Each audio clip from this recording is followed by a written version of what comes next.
everyone. I hope everyone had a beautiful week. I'm going to do a quick sound check now that I'm live and we will see how we go. So, this week was another slow week in my household. So, I had plenty of time to troll the internet and to find plenty of interesting stories. Although I must tell you, these aren't um, the sort of stories that will excite you. You're going to walk away a little bit frustrated because there's a lot of things that make me angry and sad in today's um, breakdowns. So, we're going to talk about how there were made up letters where in the Australian. We're going to talk about Stan Grant leaving the ABC, how Mark Latham got off a ticket, some judgment updates on Gladys Berejiklian and Ben Roberts. There was an incident in Perth that involved a school, how the police failed law. The AFP took in by media, Murdoch attacks Brittany Higgins, ALBO goes after Susan Lee, the PwC tax leaks, and then the police cover up of the PwC. And then there is a final tribute to Claire Newland, the victim of a tasering by police, 95-year-old dementia victim. Okay, so let's kick this off with the standard stuff. So it turns out that the Australian was making up letters, and in its haste to try and malign the no vote, it had gotten genuine letters but added some vitriol inside that letter of its own making, and the author of the original letter wrote to Noel Pearson to apologise and say they never used those words. The original letter did not involve any of those hateful words. The very fact that the Australian took its own liberties. This is why whenever you write to the editor that you tell them, do not use that lettering to add or infer another meaning than what you implied. They've done this before to myself. They've taken work that I've done and then just sort of looked at it and gone, we can make of it what we want. So it's not new to me that they do this. It's, however, new that they're being caught doing it. I've always told people when you're dealing in the media to believe half of what you see and try and figure out what the other half is. Never ever be swayed by the idea that you've seen it in the newspaper or you've seen it on a video and that's the full story.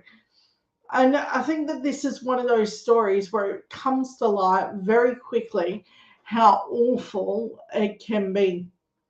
And so let's start off with what they did. Okay. Horrified reader tracks down Indigenous leader to explain harsh words that are not hers. Plus tabloid smell blood as Michael Rowland takes a break. Now, the Michael Rowland thing was also another bizarre story, which the media ran away with, not knowing that he goes on this, well, not knowing or trying to get a headline out of Michael Rowland leaving the ABC. But really, he wasn't leaving. He was just literally going on a holiday. He comes back in early June. So all this is really bizarre. Like, I look at this stuff and I'm always like, where do you get it from? Like, I don't have enough time in my day to make up the stuff they do. But they seem to. So I find that interesting. Okay, so let's continue. The reader of the Australian was left horrified after she sent to the newspaper was printed with the addition of two sentences defending the masthead and criticising Indigenous leader Noel Pearson as a shrill and prejudiced. because they have to do stuff like this. You have to understand this is what they do. They don't care for facts or reasoning. This is why they're on the no side vote. This is why they do it, because they can't do anything honestly. There's a lot of money in being dishonest to people. It's amazing how much conservative money there is in just being awful. I wish the right side of history was funded better than the wrong side of history. It's always funny how there's money to do the worst thing possible, but never enough money. Like the Conservatives will find money after bits of money to build a new mine, but never enough money to save the environment. There'll never be enough money for that. There'll never ever be enough money to house the homeless, but there'll always be enough money to give the rich their tax breaks. That's where I'm at. It is the wrong side always has the most amount of money. Greed is the fundamental way that they produce things.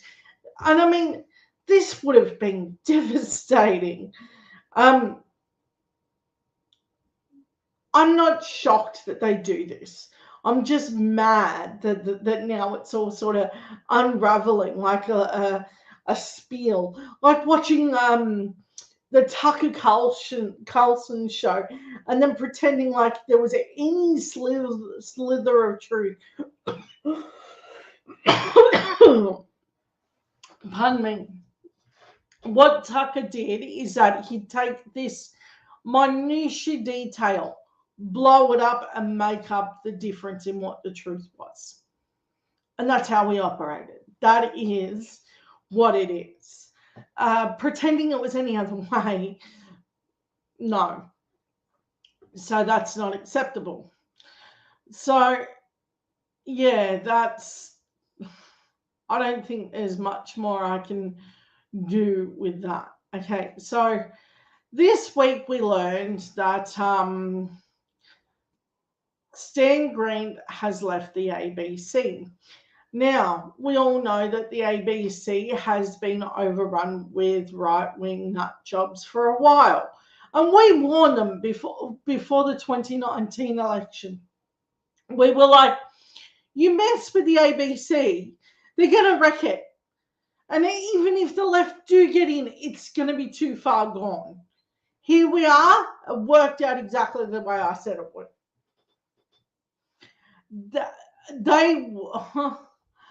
This is so bad. Like, Stan Green has received a bunch of hate and a bunch of dishonesty along the way being fed to him about this position.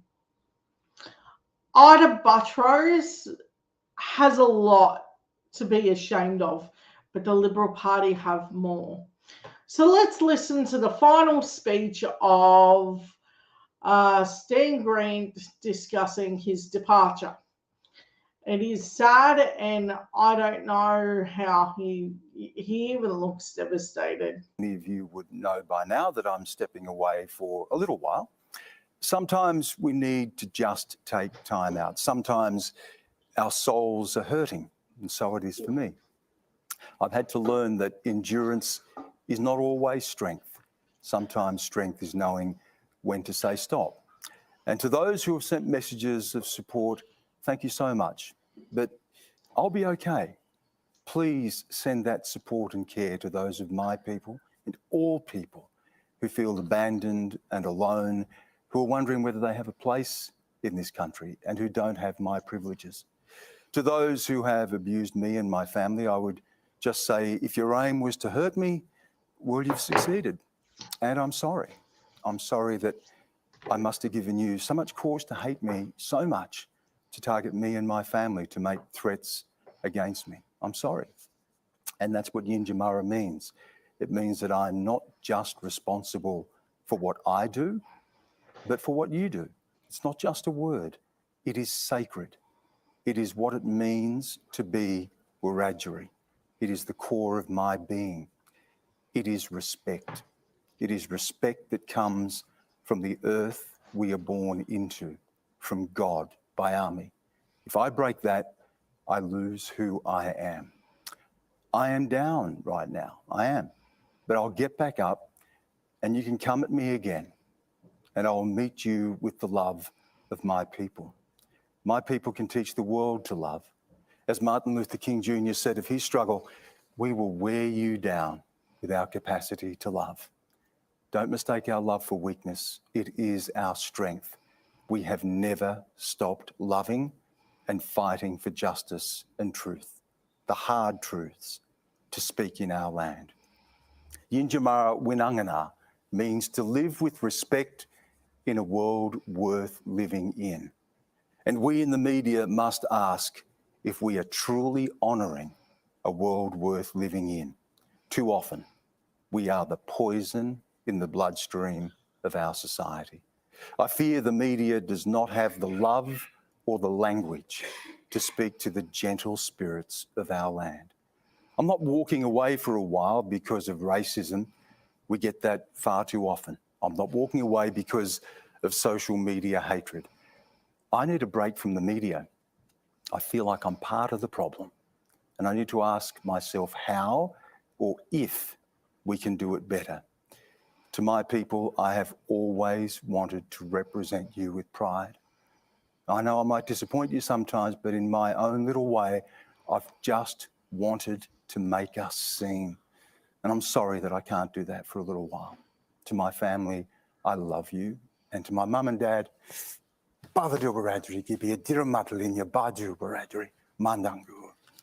Good night.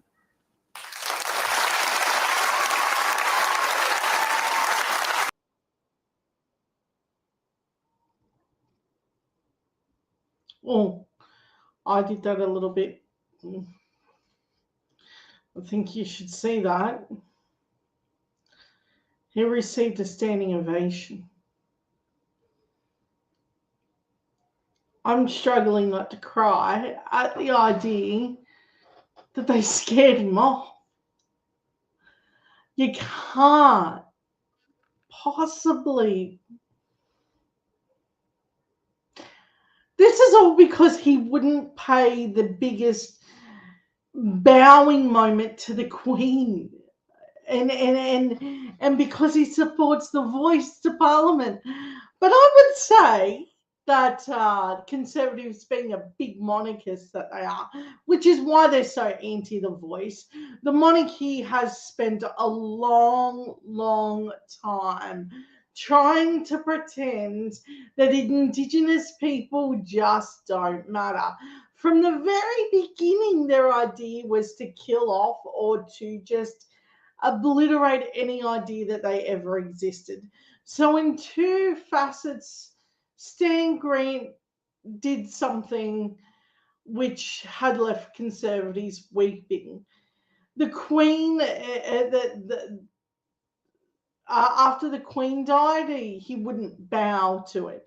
And then when King Charles got his part, and he actively asked the audience, hey, do you believe that we should have to bow to the King here in Australia? And because the audience would not submit to the idea of bowing to King Charles, bam, it blew up the internet on its entirety. I'm not a monarchist. I understand that our democracy has withstood a lot of things because of the monarchy, because we have followed steadfastly in its wake. For instance, the Americans, being the republic that they are, their democracy is not holding with the same fervent grace that ours does. The Westminster system that we have at this point has endured.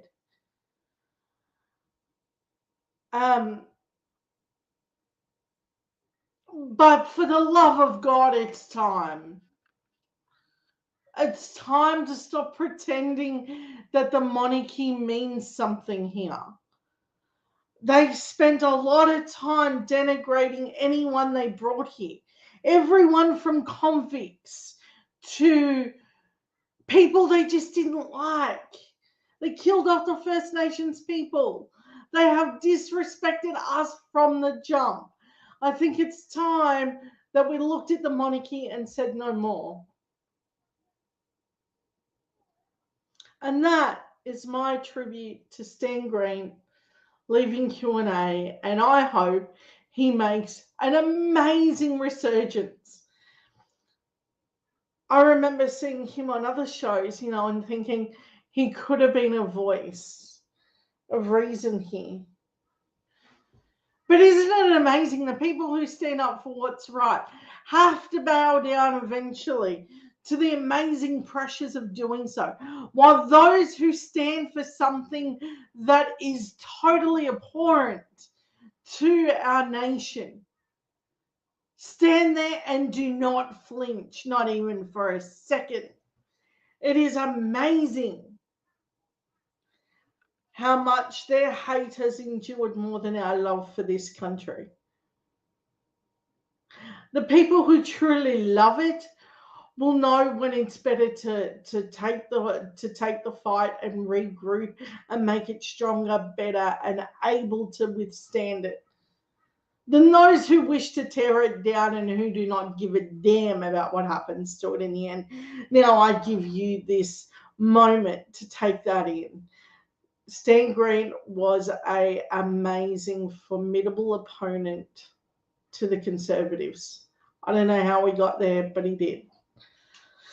So thank you, Stan Green, for your role in that. Okay. On another moment of Conservatives getting their own way, turns out Mark Latham did. Now, if you or I were caught texting and driving fair, they would get us dead to rights, wouldn't they? They would be like, you deserve the points being taken off you. You deserve the fine that you would receive. All of that, all of that stuff. Not Mark Latham. Whatever he wrote to the letter in that magistrate got him off. Now, one would have to think that there was something a little bit more than a letter. But we'll have to see. We'll have a look at what they said. Okay. Latham cleared for unpaid mobile phone traffic fine. Okay.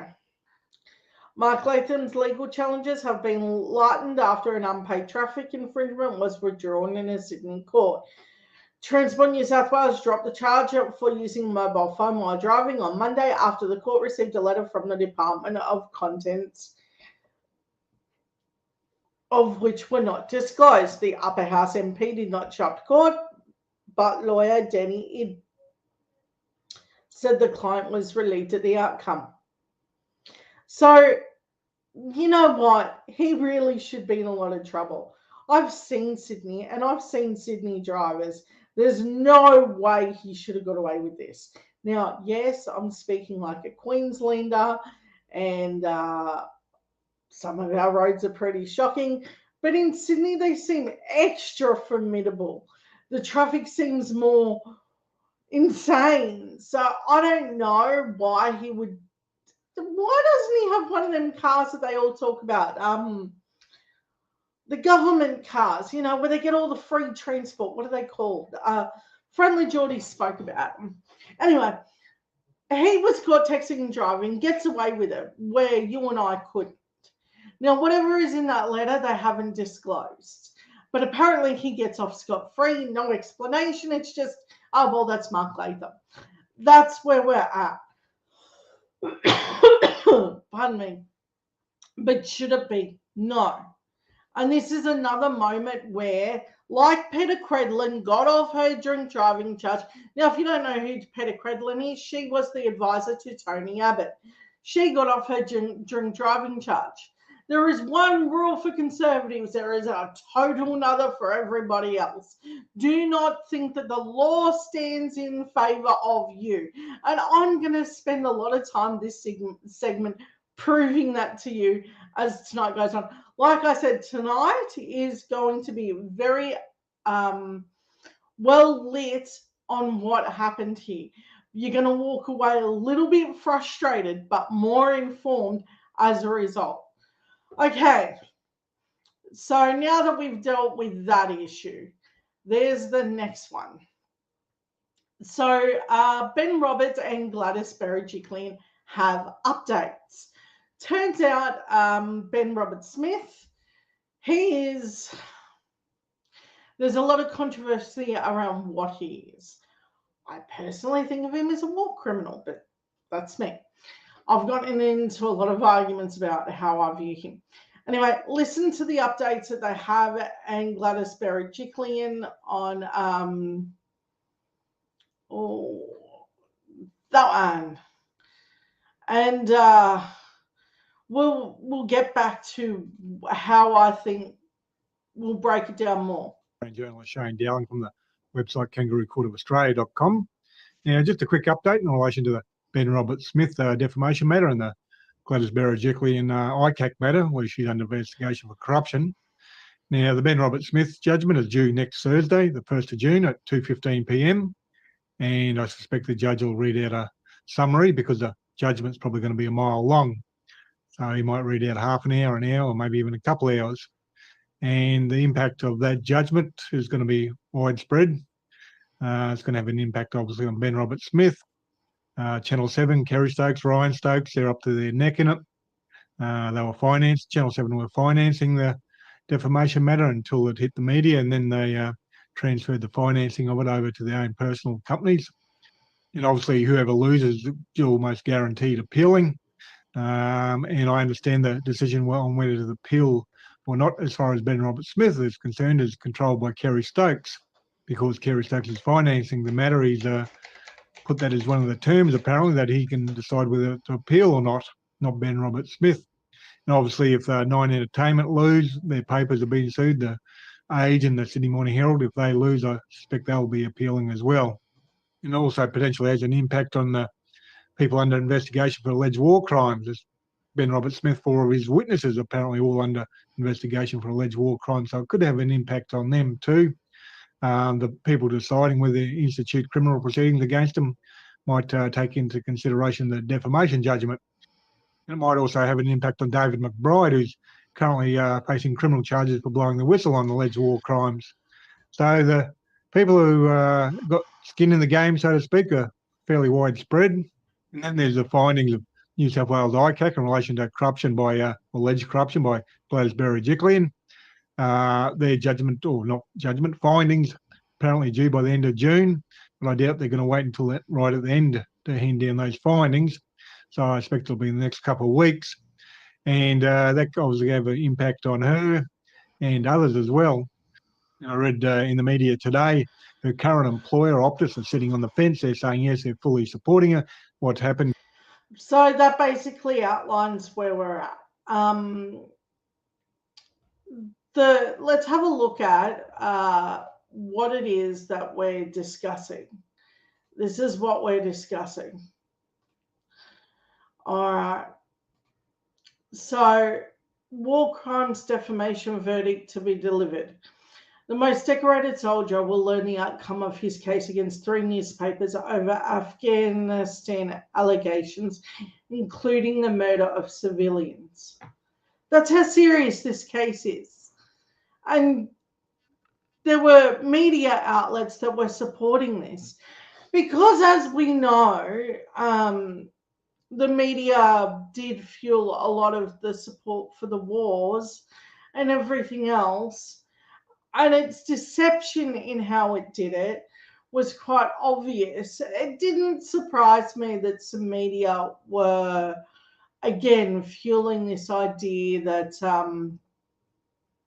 he's this upstanding gentleman that was horrendously defamed.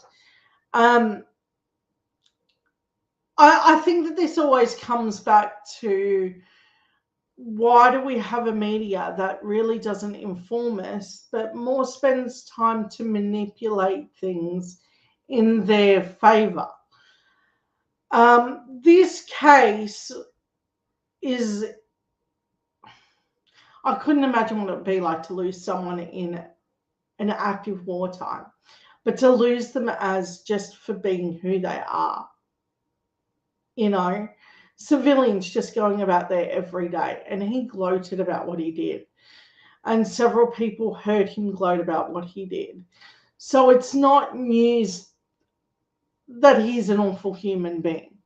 And it's not just him that's coming underneath this garb of information that's being shared.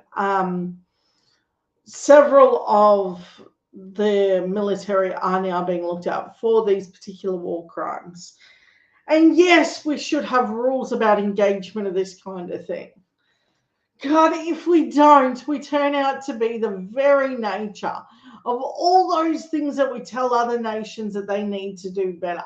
We cannot be the arbiters of what we tell people to do better if we are not the people that do better from the jump.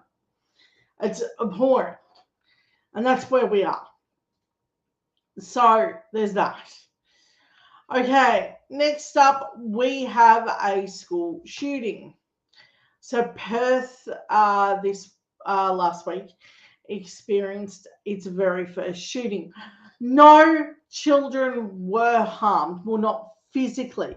Emotionally, I dare say that there's going to be a lot of parents putting their children into therapy. And I would advise that if your child experiences any trauma as a relation to this particular story, please do take them to a therapist.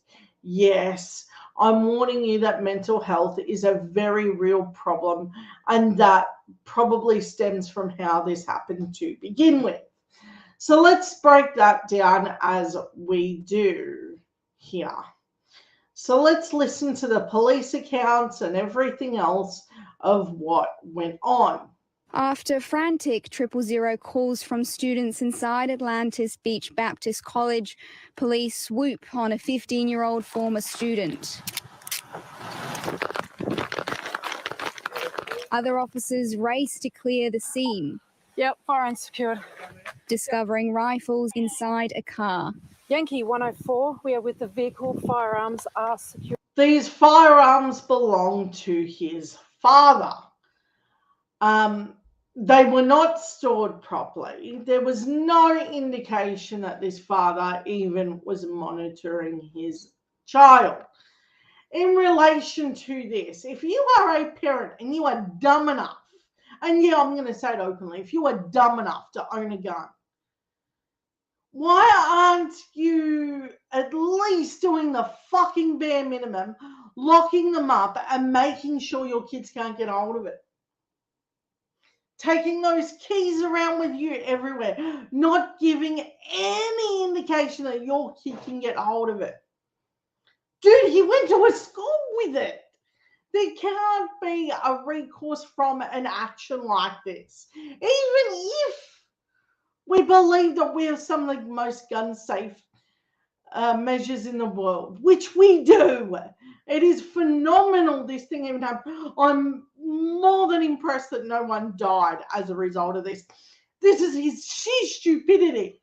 I am mad that it got to that point. But worse, I know that if my husband happened to get a gun, I know he would keep it away from his children. I know that because I've had extensive discussions about it. Not as if I would really allow it to go this far. But if, for instance, we have teenagers here, we wouldn't just be letting it be around. And we certainly wouldn't put the ammo in the same place where the gun is. He would have it substantially away from my children. I doubt that he'd even tell them that he had it. It's just not done. You don't do this.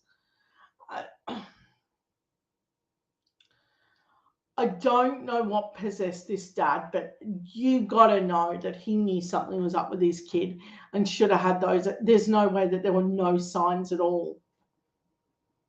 In the vehicle. One male in custody. School is still in lockdown. We'll go and speak to the school. This is extraordinary stuff. Sort of thing you see occurring in the deep south of America that you don't expect to occur in Western Australia. Good on Mark Classroom at the McGowan. end, they're all hiding in the comment. It's all done. Yeah. Students were forced to take cover under their desks, away from windows, with WA's Premier revealing one of the bullets entered into a classroom, narrowly avoiding the group of children inside. It was a very fraught situation. We are very lucky no one was killed. The bullets went close.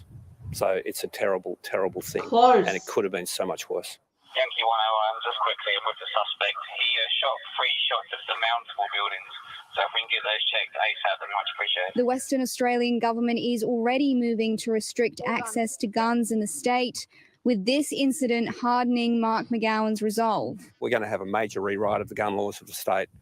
We announced that a while ago. The process is ongoing. Look at how shaken up he is. He's got kids. He gets it. The Premier gets it, which is why he's doing something with his supermajority. He's like, no, fuck it, we're going to fix it. That's the attitude we need nationwide. It's fuck it, we're going to fix it. This isn't coming here. We're not going to do this here. We got away so goddamn lucky. So goddamn lucky.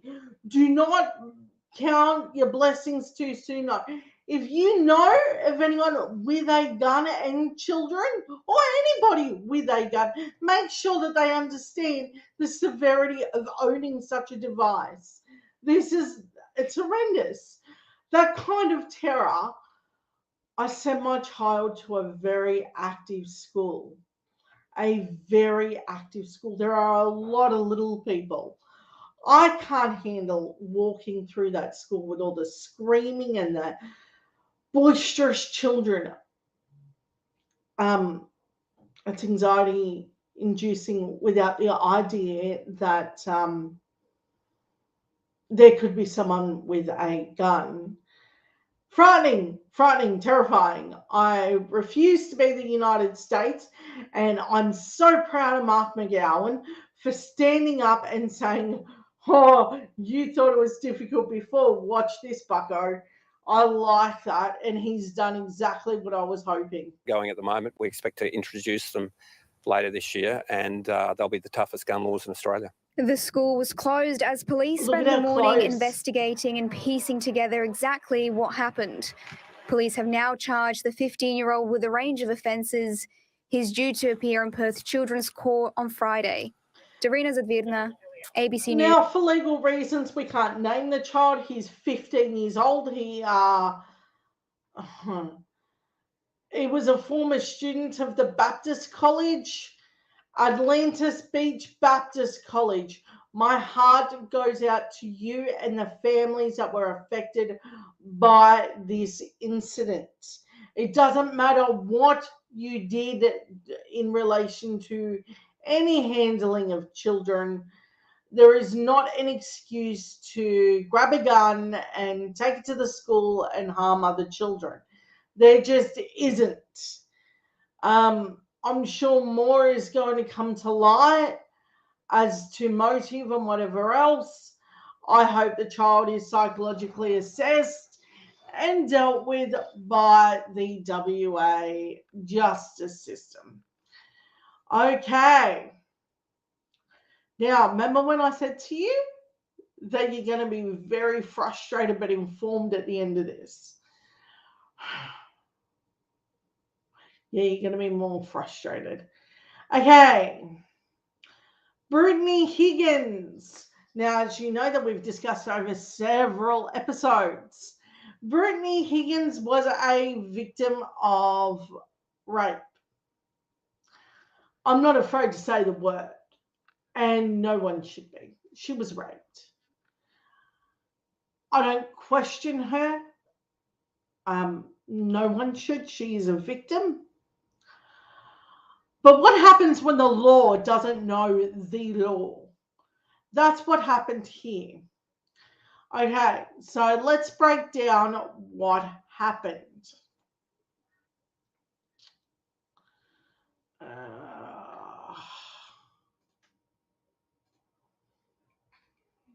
Okay.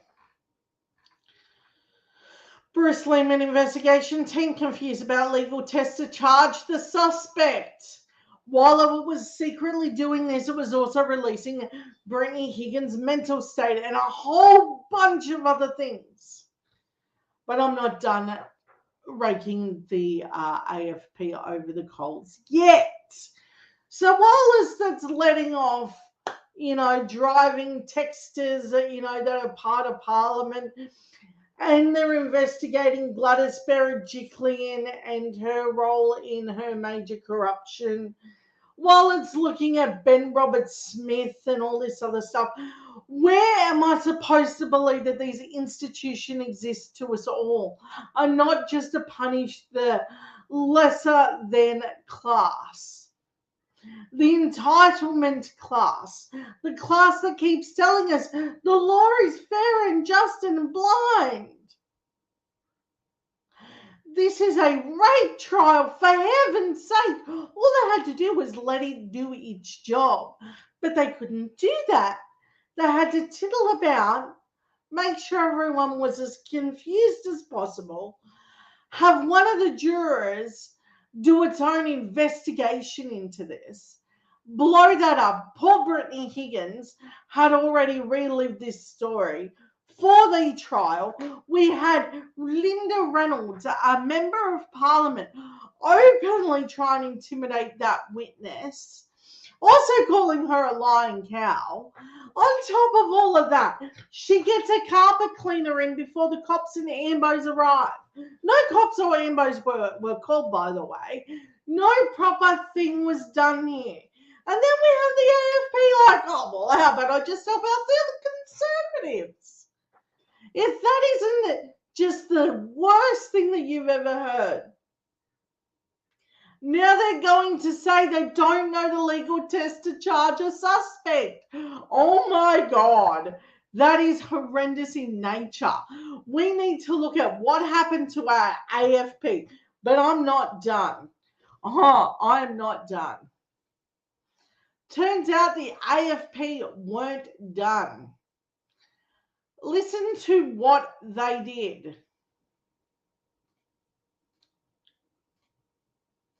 They were taken in by the media to be deliberately deceptive in this case. It was Commander Michael Chew who ordered Bruce Lemon be charged over the alleged rape of Brittany Higgins at Parliament House. He told the inquiry, led by former Queensland Judge Walter Sofronoff, he'd never seen anything like it. The amount of external commentary in relation to this matter, because of where the alleged offence occurred. Parliament House. Let's be clear about where this happened. This happened Parliament House, the same place that had escorts running through it, through the prayer room, no less. This is what the Conservatives did. They denigrated a very, very prestigious place and turned it into some sort of yuckiness that you can't undo. I'm not even going to go into the amount of sex acts that they claim happened. Not even the prayer room was sacred. It was used for such sex acts. And for any other reason than the fact that I'm not very good at discussing those sorts of matters. Created a significant media interest and a significant political interest. In the end, Mr Lemon's trial was abandoned and there are no findings against him. The inquiry is considering a complaint from the ACT's top prosecutor, Shane Drumgold, that he'd been pressured not to pursue the case. Commander Chew admitted so they were pressured by the Conservatives to not pursue the case. They are AFP. What the hell are they doing conceding to any political pressure to not charge a person who commits rape? Let that absorb for a moment. They didn't feel like doing something decent to a rape victim. You show me where that's exactly great to our institution of law. It's not. It's really, really not. The inquiry, he rejected a suggestion to hold off on charging, a failure which saw Ms Higgins' sensitive information sent to the defence. Yeah. You said you can't make no need. We have had it reviewed and I'm comfortable with that. Let's just get it served and move on. that would be a reflection of that conversation, yes. One of the key issues to arise out of the inquiry has been the difference between prosecutors and police over the threshold for charging in sexual assault matters. Today, a document was released showing even the police can't agree with each other, with 16 different interpretations, including from the Chief Police Officer, Neil Gagan, and the AFP Commissioner, Reece Kershaw. Walter Sofronov says that's one thing he may have to address in his report. Yeah, because suddenly they're all confused about how to charge a person with rape. It's a little bit weird, right? This isn't just slightly outrageous. This is beyond that. I have so much hate for this. But we're not done doing this. I really wish we were. This is what I meant. It was going to be a hard journey, but we're going to have to suck it up and live it together, people. For police leaders to articulate in an official way the test for charging. The inquiry will resume on Thursday. I'm sure it will. Okay. So,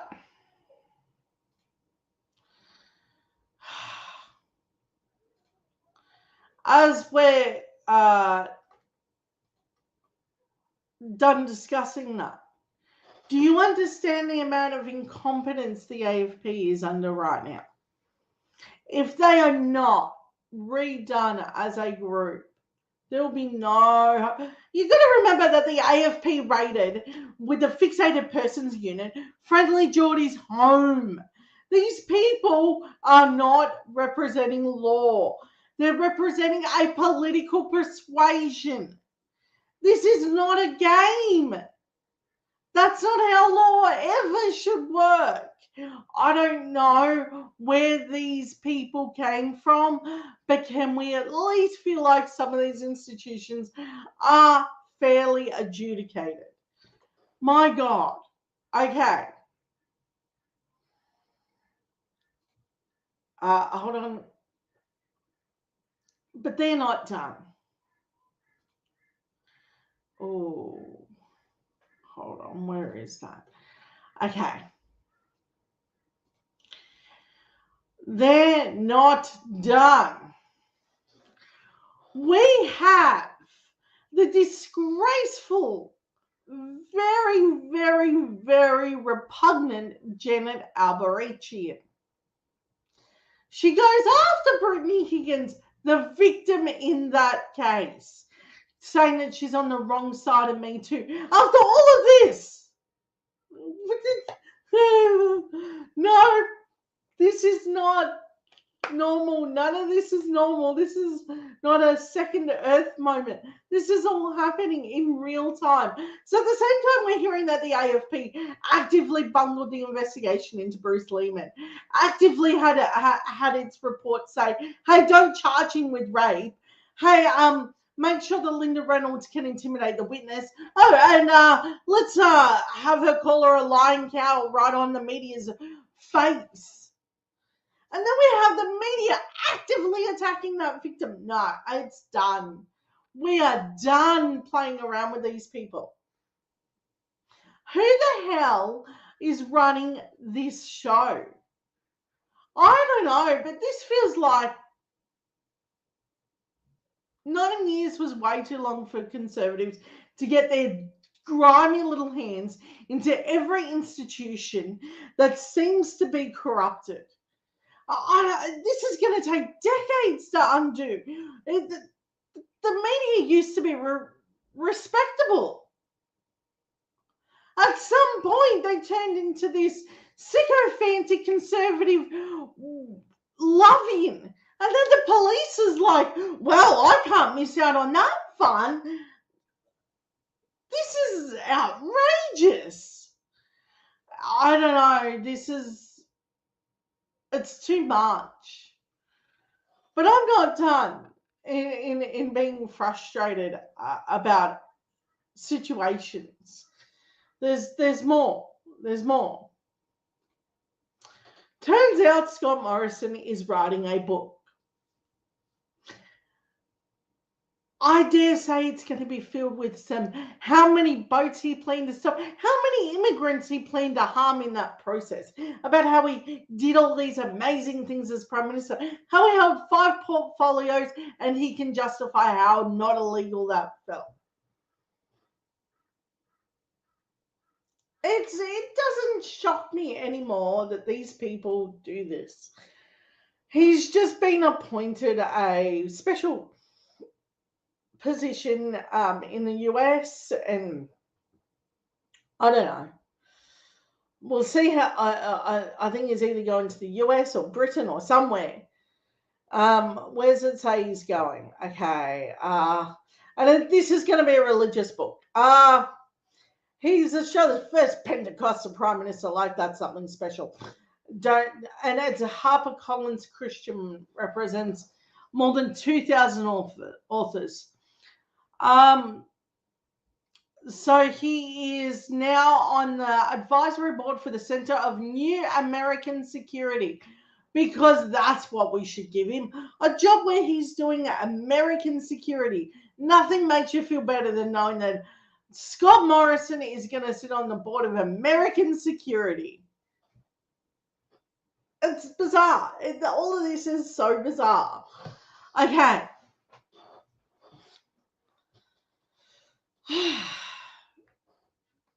In the middle of that, I have something that's more lighthearted. We're going to talk about ALBO goes after Susan Ley. Susan Ley's question on energy prices promises to remind her that when she was in government, she promised an energy prices of $70, but it went up to $186 per cycle. Instead, look at the Liberal says it all. To $70 per megawatt by the end of 2021. Spoiler alert, it didn't happen, Mr. Speaker. By the time they left office, the price was $286. So they promised 70 and they delivered 286. That was what we inherited. And at the 2019 election, of course,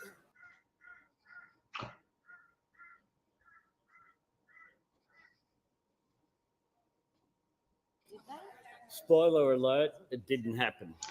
Okay. By the time they left office, so that is ALBO going after them because they're attacking ALP for energy prices, which they got no leg to stand on. They promised it would be so much cheaper once they got rid of the carbon emissions trading scheme. They always make promises that they can't live up to. So I don't want to hear from them about how they think that should work. So we're going to talk about more about law. PwC had this contract to do with robo-debt and a few other things. And it was giving governmental contracts. And some of the people that work for them were let go when they leaked information to do with that situation. Okay, where is it? There. Okay, I have to make sure it's all teed up properly because I've got this issue right now where when I click on my computer, somehow it has this white thing that pops up and it looks like it's loading something and I don't know what it is. So it's taken me a smidgen longer to load things. I'm going to have to go through the old coding system and try and figure out what's wrong with it. I have children that will help me with it, but yeah. PwC agrees to stand down staff who knew about Treasury tax leaks from government contracts. PwC agreed to an order to stand down any staff who knew about Treasury tax. Oh, geez, it just happened. Oh, that just happened. I didn't even touch that button. Okay, one sec. Sorry, I lost it. On Wednesday night, the Australian Federal Police launched I don't trust the AFP after all of this. Investigation into the former head of international tax, Peter John Collins. Mr. Collins shared confidential information about changes to tax laws with partners and staff. That's called insider trading. That would be impacted by them. Finance Department Secretary Jenny Wilkinson has told a Senate committee that the direction to other staff who knew about the leak stands until under an internal review of the saga has been completed.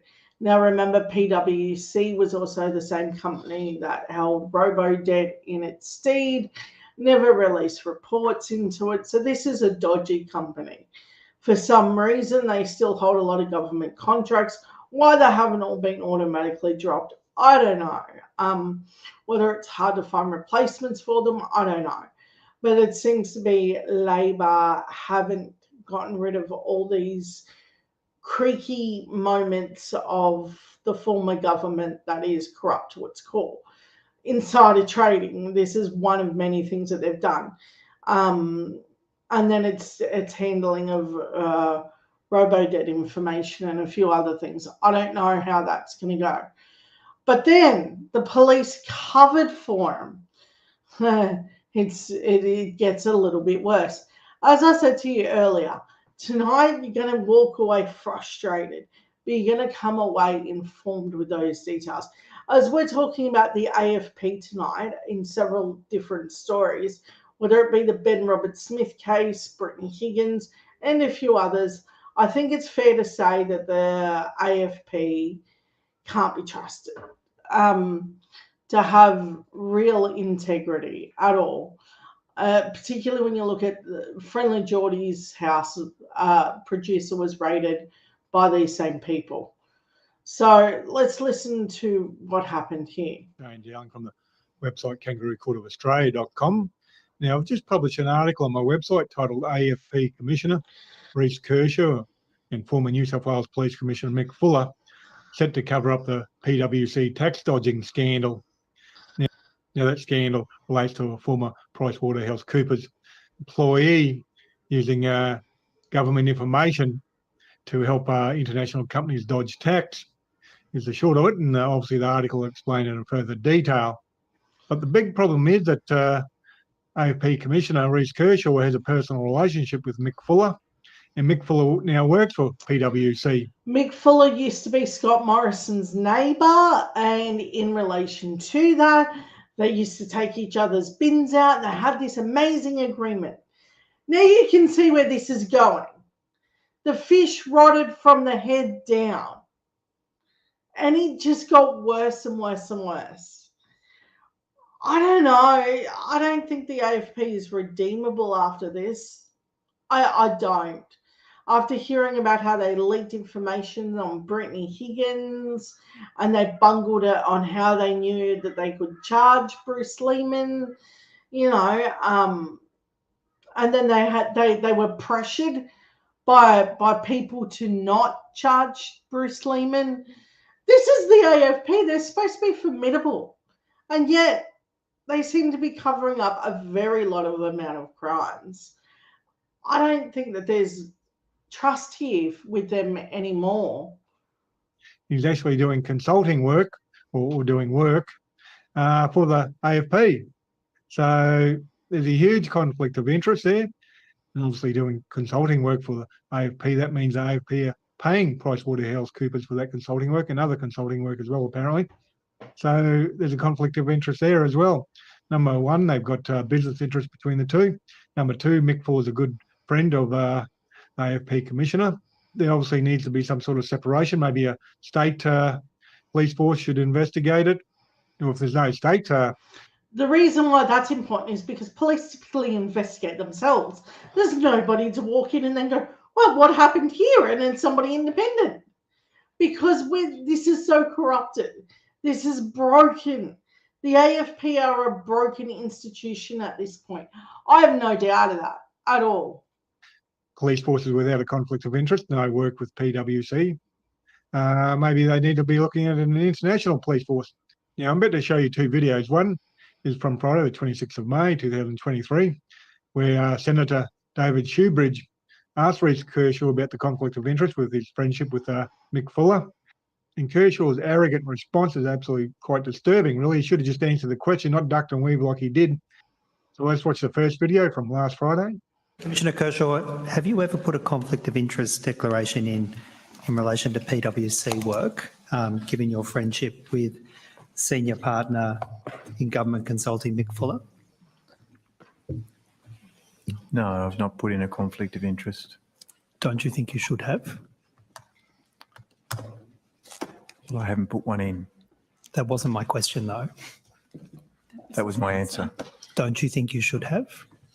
I've not put one in.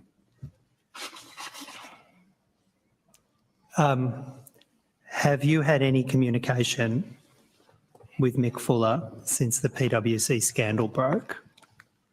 I've had one SMS from Mick.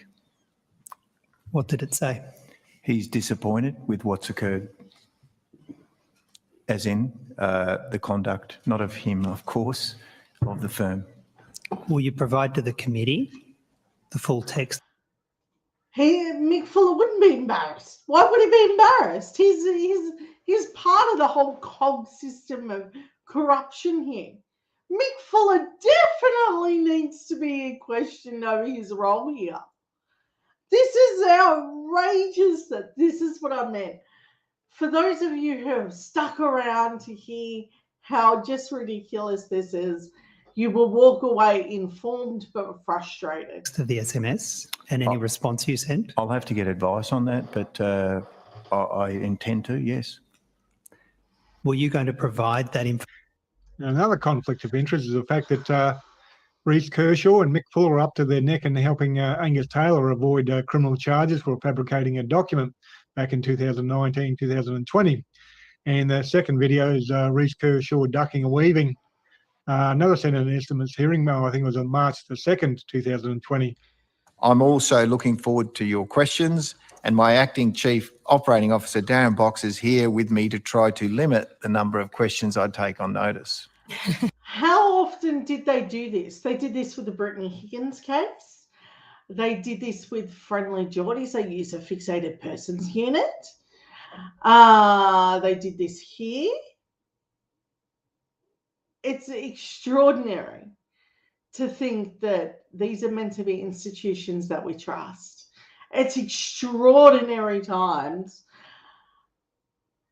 I don't know who cleans this stuff up, but something has to happen. This can't go on.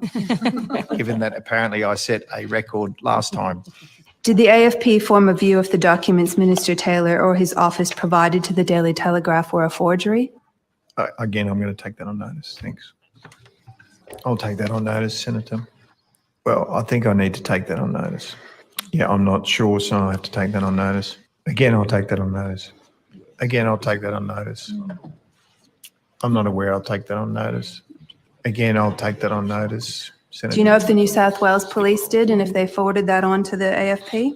Not aware. I'll take that on notice. Did the AFP interview Lord Mayor's staff at the City of Sydney? I'm not aware. I have to take that on notice, Senator. Did the AFP interview Department? Now remember that they forged a letter here and made it look legitimate, like Clovermore was some sort of very corrupt Lord Mayor. This has so many tentacles to it. You remember when I watched Trump and I said to you, the man is evil. I will hand you that, hands down, hallelujah. We all face that reality. But do you remember what I also said to you? I said to you, front up, that is one man. Who is the circus around that man making that possible? I give you the circus. This is our circus. If we thought that the Americans were the only ones that were like devoid of being normal human beings with proper justice and institutions in place that should have acted correctly, we are not immune from what the Americans are experiencing. This is in very real time what the Americans are experiencing. So now We're at the point where we know that the AFP has played a fundamental role in a lot of investigations and bungled them wholly and don't care. There's no heads rolling. There's no, worry about conflict of interest. No, it's just the guy who took out Scott Morrison's bin every once in a while. They were just buddies. Why should that matter? Are you kidding me? Are you kidding me? How can you not be frustrated at this very thought that this all just went on? Now, here's what makes this crazier. Because this has been so compromised, our very real institutions that we need to act correctly, this will give conspiracy theorists like some weird globalist thing and they will do something outrageous. This is like there are two weird pivots that happen here. This creates extremism. And it creates an effect that you can't imagine. The moment that you break down our belief in these institutions, some very awful things happen as a result. Do not think that these things stay standing once this happens. This crumbles like a leaf. And there are subsequent things that happen that are devastating to countries. If a third world country had this go on, this level of corruption, we would have, ran in with stormtroopers and pretended like they were the best things on earth. Why do we have this? Well, how do we have this so corruptly done? This isn't an if or a but or a maybe. This is corrupt. That you can't call it anything else. Outrageous. Particularly when you look at an actual rape case like Brittany Higgins. That's not if she was raped. She was definitely raped. And the AFP's like, I'm not sure how I can charge it. Charge her perpetrator, Bruce Lehman. Oh my God. And then they're running around like nothing's wrong here. They were handing the defense deliberate information in relation to her case. Then this, helping them forge documents for Angus Taylor. The AFP are a broken institution. Remember when Peter Dutton was handed that super branch, so he wouldn't tip over the government? Who remembers that actually happening? It happened in 2017, where he was given this amazing control over these institutions. Isn't it funny that the same man that is involved in the Pink Bar 6 that did this, that this happened? I mean, you can't. You can't overlook those two details. If you do, you're blind as a freaking anything. You can't. It's insane that we're even having this conversation. I'm appalled and shocked that this has happened. Like, I'm still absorbing that our institution is this broken. I don't know how we're going to get better. I need this to get better. I need these institutions to work. I need there to be public face to restore this.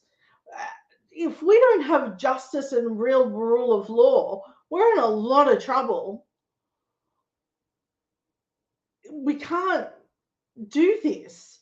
The left always wants, even if someone on our side does something wrong, we want them held accountable. For instance, up here, we had a mayor, and it was a Labor mayor. And they got done for paintings and a few other things. Paul Pasali, look him up. I vigorously fought to make sure that he got charged with everything that he did. I made sure that that institution was as strong as ever, because I don't believe in the idea that if I commit a crime, I can walk away from it because I'm an MP. It shouldn't happen. It really shouldn't. But here we are, people. We thought Queensland coppers were like shocking, and they do have a lot of issues. But the New South Wales AFP have taken that torch and ran with it. Oh my God. Let's hear how Christina Keneally ends this one. Of Environment staff. I'm not aware. I'll take that on notice. Did the AFP interview Minister Taylor's staff? I'll take that on notice. Did the AFP interview, specifically, did the AFP interview Mr. Josh Manuatu? I'm not aware. I'll take that on notice. Do you know who altered or doctored the document? I'll take that on notice. Did the AFP reach a... Now, there should be a point where they have to answer under threat of punishment. I get it.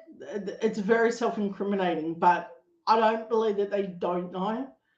I believe that they're deliberately misleading people. I can't prove that, but again, I believe they're misleading people. Conclusion? Again, I think we've been very clear on our process, on the letter, the decision that's been made. You know, I just go again that going down these lines is we could probably be here all day asking all these questions, and you're going to get probably the same answer from me, which is I'll have to take that on notice. Now, you've got to remember, before these hearings come up, they are given preordained questions. In other words, they're prepped for this by not only their own lawyer, but by the defense, by the prosecutor's lawyers. This is like a courtroom. So what happens here is that they get these prearranged questions, and they're supposed to come in with these amazing folders. Now, if you have a look at their tables, if you listen to this, you see all these tables scattered with folders that's meant to have answers. They're not answering any of it. It's bizarre. And I'm looking at it going, oh my God, this is meant to illuminate what went wrong. And all we've got is, well, I'll take that on notice. It's bizarre. I don't know how we've let institutions get to the point of going, well, that's fine, we can accept that at a later date. And then no one says a word about it. Done. Covered up. On our way. We couldn't do this. I don't know why they can. Would you commit to reopening the investigation into Mr. Taylor? Please, Chair. Thank you. The matter is finalised. Full stop. It shows Reece Kershaw and Mick Fuller have a history of covering up government corruption or corruption within the government, and obviously the PwC scandal obviously impacts on the government. So that's the third reason why the AFP shouldn't be investigating the PwC scandal. To make even things worse, over the last couple of weeks I've been reporting on the ACT inquiry into police corruption. If you go to my website, you're going to see a number of articles there. If you go to my YouTube channel, you'll see numerous videos there. And it's not looking good for the AFP, because ACT policing is a community arm of the AFP. So it falls under Reece Kershaw's watch. So he's got a lot of problems, a lot of headaches, a lot of corruption going on his watch, and a lot of conflicts of interest. And our Kangaroo Court of Australia is independent media. I publish a website, YouTube channel, Facebook. You can never undo corruption. You can never obliterate it in its entirety. But what you can do is you can build an institution that minimizes its impact. So you can make independent investigations a thing. You can do things like making sure that there is someone double checking everything. You can build up these institutions to be stronger. So if there is a slip in the cracks, that the crack is filled and very adequately dealt with. And so justice gets its moment and law does what it's supposed to do. There are easy fixes to this, but it doesn't seem to be done in any respectful way. There hasn't been any call to really overhaul these institutions. I think the AFP is in a lot of trouble. I believe that there is going to be heat, fire, and brimstone coming for it. This, you got to understand, this wasn't like a small league at one time. There have been multiple moments where we have been made actively aware of its ability to not act accordingly. And I'm going to do, we're on to our final story, and this too is to do with policing. Claire Newland was a victim of being tasered in a aged care home. She was 95 years old. She had a loving family that took amazing care of her while she was in that facility. She was holding a knife, and as a result, the care home called the police and they tasered a 95-year-old woman because That seems logical, you know, just because she's holding a knife, you know, with a walking frame, no less, and moves incredibly slowly. They felt threatened by all of those things with armor on and everything else. And they should have been strong as oxes to be able to overpower her. But instead, they decided to taser her, fracture her skull, which later resulted in her death. Now, this isn't just devastating for one reason, it's because of multiple. Aged care does have an issue here, not just because of the pandemic and how that was handled. That was disgraceful. Not just because of the food that they're fed, that is also disgraceful. Not just because of the amount that these carers are pressured. They don't get a moment to get a break. Aged care workers are overworked, underpaid, and definitely stressed. So we have, I'm going to beg my children when I get to this point to please don't put me in one of these institutions, because here's why. It's not as if the aged care workers predominantly don't care, because they do. I believe that they're just not acting as they should. The moment that they were privatised under John Howard, they become a problem. They were always a problem even underneath governmental control. But the moment that you start privatising things, the quality starts to drop. And you stop caring about the day-to-day care of that person. And the government says, well, that's its own entity. It has its own show to, you know, host.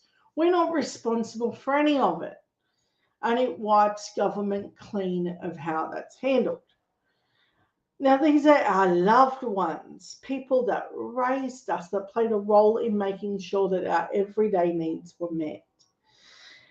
Even if we don't look at these institutions, like even if you don't have a loved one there, understand that a lot of people do. So we do have to change how we've handled this. The way we treat elderly is appalling. We spend a lot of time pretending like it doesn't matter what happens to them. We're all going to reach this point where at some point we're going to need that walking frame. We're going to need that bit of assistance. And I would hate to think someone looked at me and went, we're just going to put you in a home, you know, it's all part and parcel of getting old. And then we're going to put you in this home where you're just going to feed you bread and baked beans for, you know, a couple of meals a day, and we're not really going to care about, you know, whether there's enough staff to give you a bath or to put your teeth in or to make sure that you've got enough exercise. Oh, and not just that, if there is a pandemic, we're not going to make sure that those companies actually take the right provisions to protect you. It's terrible. We might put labels on buses that say, please stand up for the elderly people. But that's not even close to where we should be. That's one concession. Respect has dropped for our elderly in such a way that I don't think it's just old age homes that are the issue. The fact that police took it upon themselves to taser a 95-year-old woman. My God, they're monsters. Hell or high water that police officer is facing charges. And I agree with those charges, but I believe that it should be murder. Because what possible reason can you have to go, no, I'm just going to really taser this 95-year-old woman? Now, if you're wondering, I have endured someone point a knife at me in school. And it really did happen. It terrified me at the time. Well, not really. I was a little bit young and stupid, and I thought that I could fight off the world. I was a little bit stupid. And in my haste, I said something stupid. My older brother said to me, if I can see the knife, that it wasn't going to be used on me. That's a stupid thing to say. We were all teenagers and stupid. So I have experienced that level of violence, and I do get it.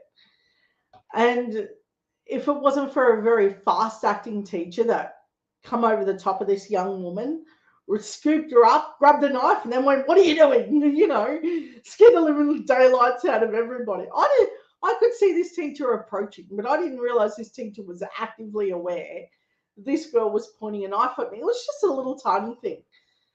And I realized that this girl did it because she wanted to get expelled from school because she was pregnant. And I just happened to be her way out. She went through the foster system, and that's what happened.